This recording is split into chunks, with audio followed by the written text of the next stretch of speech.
দেখা হলো, চেষ্টাও করি আপনাদের সঙ্গে দেখা করতে, পারি ব্যাটের বলে ম্যাচ করে না, কারণ ব্যাটের বলে ম্যাচ করা বলতে সিনেমা রিলিজ হলেই আসলে আমার আপনাদের কাছে আসতে ইচ্ছে করে, কিছু বলতে ইচ্ছে করে সিনেমা নিয়ে।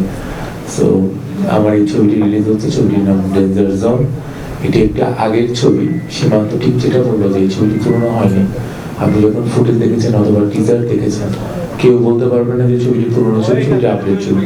কারণ আমার চেহারাও চেঞ্জ হয়নি, শুধু ওই সময় দাঁড়িয়ে ছিল না, এখন দাঁড়িয়েছে। আর তো আমি চেষ্টা করব, মানে আমি ট্রাই করছি, আপনাদের কাছে বিনীত অনুরোধ করছি। ইনস্ট্যান্ট হঠাৎ করেই ছবিটি রিলিজ প্ল্যান হয়েছে, সো আপনারা যদি একটু ঠিকভাবে আমাদেরকে প্রচারে করেন, সাপোর্ট দেন, হয়তোবা ছবিটি দর্শকদের কাতারে খুব তাড়াতাড়ি পৌঁছে যাবে, কারণ আমরা সময়টা কম পেয়েছি।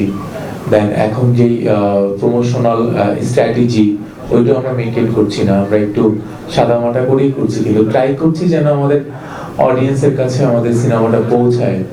সো আমি চেষ্টা করব আজকের এই দিন থেকে শুরু করে আপনারা এই ছবিটির প্রচার চালিয়ে যাবেন। আর এই ছবিটি নিয়ে ছোট্ট একটি গল্প হচ্ছে, ছবিটি একটি thriller movie, horror thriller movie. So যখন এই ছবিটি তৈরি হয়েছিল ওই সময় বাংলাদেশে কোনো হরর মুভির নাম নিশানাও ছিল না। এই ছবিটি শুটিং এর পর, টিজার দেখার পর বাংলাদেশে অনেকগুলো হরর মুভির শুটিং শুরু হয়েছে এবং রিলিজও হয়েছে।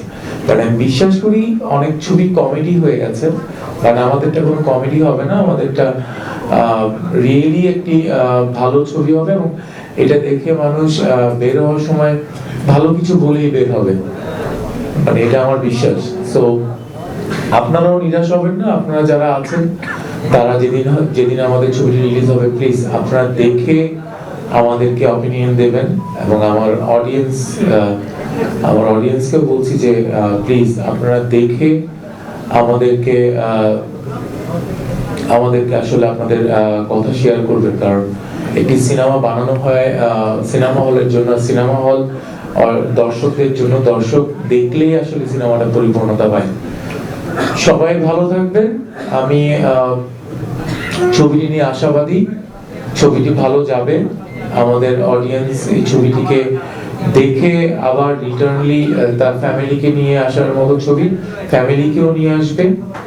সো সবাই ভালো থাকবেন। Thank you.